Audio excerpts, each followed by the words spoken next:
So here's the way people view this issue. This is a Venn diagram of all the adults in America.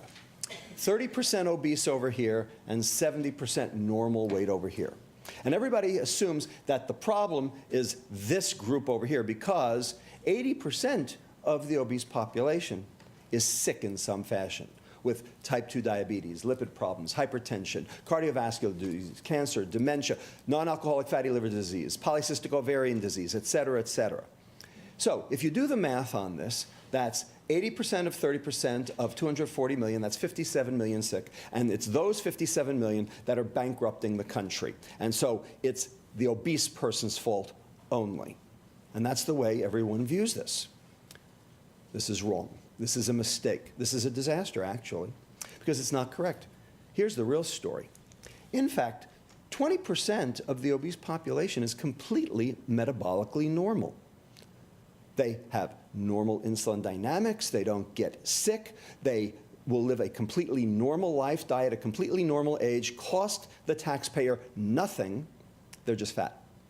Conversely, up to 40% of the normal weight population have the exact same metabolic dysfunction that the obese do. They're just normal weight. And so they don't even know they're sick until it's too late. Because normal weight people get type 2 diabetes, they get hypertension, they get dyslipidemia, they get cardiovascular disease, they get cancer, they get dementia, et cetera, et cetera. And so when you do the math on that, that's another 67 million. So that's actually outclassing the obese. And so the total is 124 million. That's more than half of all of America. Here's the slide that demonstrates the phenomenon. So here are two equally weighted adult men. Which one's healthy and which one's sick? Anybody know? The one on the bottom is sick. Right, he's sick. Why? All that visceral fat, all that fat surrounding the organs. See, this guy over here, he's got big love handles, but, you know, so what? In fact, this is perfectly healthy. It's no problem, because subcutaneous fat is actually kind of good for you. There are actually studies that show more subcutaneous fat, more longevity. Whereas this stuff, this is the bad stuff. This is the poison stuff over here. So the fact is, standing on a scale doesn't tell you where your fat is. What does? Well, your waist circumference is a good start. And then there are some lab tests you can do as well. The bottom line is there are a lot of normal weight people who have this phenomenon called TOFI, thin on the outside, fat on the inside. Okay? Probably some right here in the audience. And they get type 2 diabetes. They get dyslipidemia. They get hypertension, et cetera, et cetera. You get the picture? Everyone's at risk because everyone's exposed. The question is, what is it you're exposed to? Because obesity is not the problem. It never was. They want you to think it's the problem, but it ain't the problem. Okay? What is the problem? Metabolic syndrome is the problem. The cluster of diseases that I've just described to you, because that's where all the money goes. Obesity costs almost nothing. Metabolic syndrome is 75% of all healthcare costs today. And there's the list right there. Everybody with me now? Okay. Do I have your attention? Okay. So how does this work? It has to do with how you view the question of obesity and what does it mean. So, of course, obesity obeys the first law of thermodynamics, and I don't argue that. The total energy inside a closed system remains constant. It's a law.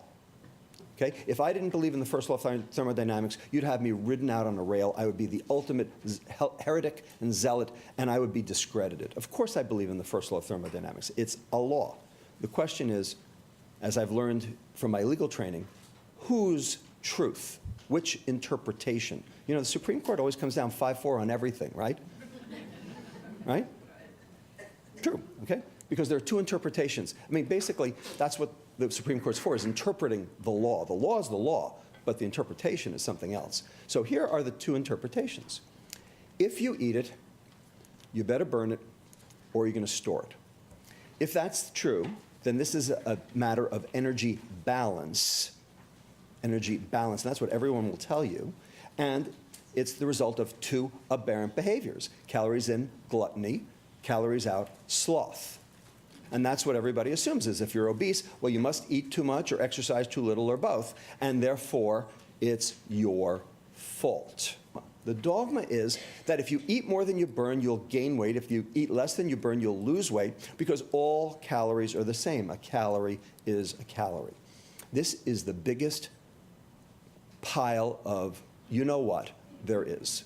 This is absolutely not true. But if you believe it, then the corollaries of a calorie is a calorie are that this is free will. You get to choose what you put in your mouth. It's personal responsibility, because if you're obese, you chose to be. Gluttony and sloth, that's your problem, and diet and exercise will fix it. That's what everyone believes. From a calorie is a calorie. And who says that a calorie is a calorie? Well, the food industry says a calorie is a calorie, and that's because it serves them well. So this is the fiction. This is Coca-Cola's coming together video on YouTube, released just before the Super Bowl, that says beating obesity will take action by all of us based on one simple common sense fact. Common sense fact. All calories count no matter where they come from, including Coca-Cola and everything else with calories. A calorie is a calorie. Why pick on Coca-Cola? Why pick on Burger King? Why pick on any individual? Because it serves them well, because it diffuses the issue. So, is that what we've got? Or we've just got a caloric bacchanalia? Oh, sorry, wait, this is wrong. That's better. Okay. Indeed, we are all eating more. I don't argue that. 187 calories per day more for men, 335 calories per day more for women, 275 calories more per day for teen boys than 25 years ago. We are all eating more. I don't argue that. Of course we are. The question is why?